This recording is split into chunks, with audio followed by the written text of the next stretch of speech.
reflection trapped in the darkness of the coffee I nurse. The rain turns the lights of the city into a mosaic on the windows. The day's paper lists all the things wrong in the world. The list grows longer by the day. The difference between the morning and the night: coffee, whiskey. No other difference.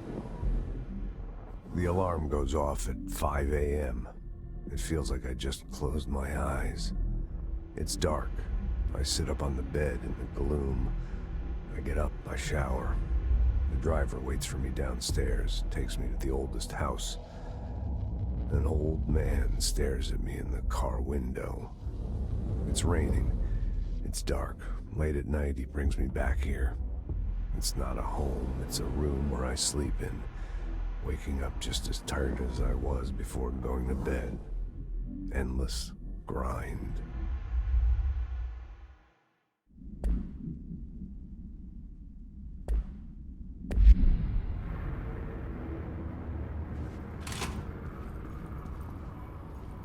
Shawshank Redemption. That's the name of the movie I was thinking of earlier. Not important, but that was it.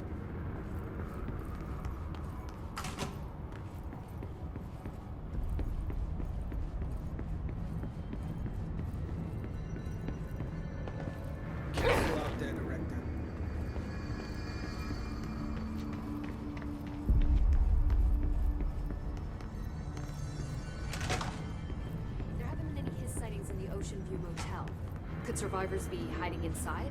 It's possible. I remember a report about a similar incident from '84. The Bureau lost contact with a whole department during a house shift.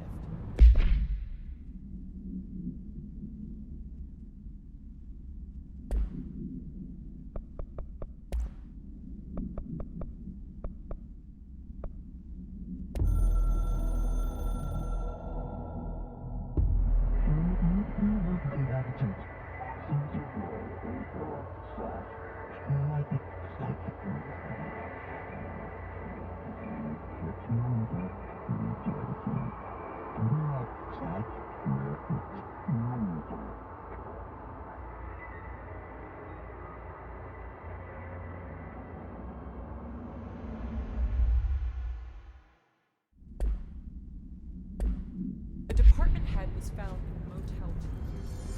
His arms were Jesse, good to see you. We've got Dylan situated in his containment cell like you asked. I've got medical staff running tests as we speak, and I'd be happy to walk you through the details later. Other than that, what's next? With the slide projector turned off, the hiss are shut out, but we're stuck with the ones already here. We can't lift the lockdown until they're all eradicated. If any hiss ever got out, that would be the end of everything. Well, eliminating them all will take time. Look, I'll do what I can on my end, but my research is progressing slower than I'd like. I think I can help with that. I am making you the head of research, effective immediately. I want you to use everything the Bureau has, every resource, every confidential scrap of data, and find a way to keep the hiss out for good. That's... really? I mean, yes, I can certainly... Yes! Yes, I accept. You'll do great. Besides, I didn't really have anyone else lined up. I'm honored, Jesse, really. Thank you.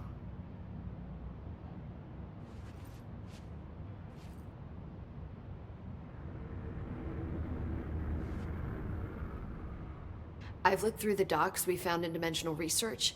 That slide projector is extremely powerful. You were right to shut it down. How do you feel about me taking over as director? You act like it just happened. You've been director since we first met, remember? I'm still thrilled. Nothing's changed. Not for me. But the Bureau has changed. Trench and Darling are gone. Their knowledge, anything not written down, disappeared with them. They knew the Bureau better than anyone. They're the Bureau's past, Emily. We won't operate like they did. We'll learn from their mistakes. We'll be better than they ever were.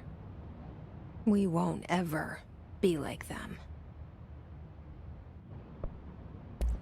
When the hiss got into my head, I saw some weird things. I think Darling even spoke to me. Does that make any sense to you?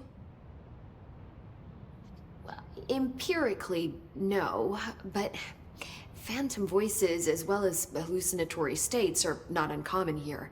And considering the forces that Dr. Darling was working with, he could have been transferred to a different plane of consciousness, physically or otherwise. And that doesn't upset you? Oh, very. And the fact that he hid those forces from me, it's infuriating. But Darling's dream was always to look beyond our reality. This time he may have taken a step too far, but as long as his consciousness can perceive his surroundings, I'm sure he's loving it. Maybe Darling was just trying to protect you from the darker side of his work. Fuck that. I'm not a child. Like, don't just assume I'm gonna consider something morally repugnant. Which it all was. Which it all was, of course. How is Dylan? The same. I can't detect any his activity, but his physiology has certainly been altered by it. And I can't tell if his brain activity is genuine or simply the aftermath of the hiss, like spasms. Dylan could wake up tomorrow for all I know. I really can't say. Then I just have to wait for him. That's fair. He waited a long time for me. Don't worry. We'll be monitoring him round the clock. If he wakes up, we'll be ready. I don't mean that in a hostile way, just... well, you know. I hear you. My brother isn't exactly popular around here. I hope one day he'll have the chance to change that.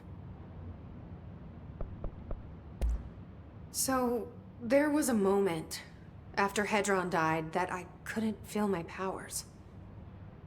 The hiss got into my head. Just for a moment. So that explains the HRA outage. Before we knew what was happening, the hiss had us. They were in my head. I saw terrible things. I mean, I was about to go under forever when the hiss was pushed back. The HRAs had come back on.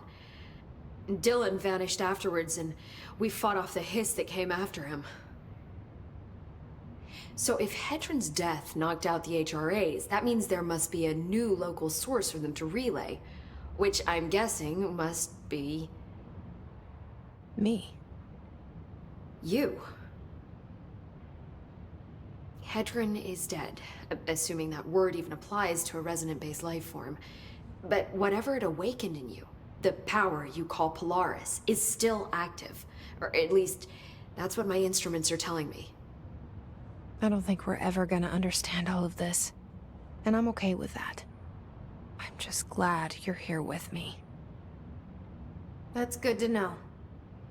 Thanks, Emily. I found Dylan attacking the astral plane and the board. What was he hoping to accomplish? Huh. Since they arrived, Hiss have been corrupting objects of power, which have an inherent link to the astral plane. Maybe their goal was to access the astral plane and the board itself. That still doesn't tell us why. His motives are a difficult thing to work out, but I have been digging through confidential files and noticed a strange gap in knowledge regarding the board. Looks like any data on them has either been deleted or was never gathered in the first place. Then maybe it's time someone looked into that. Maybe it is.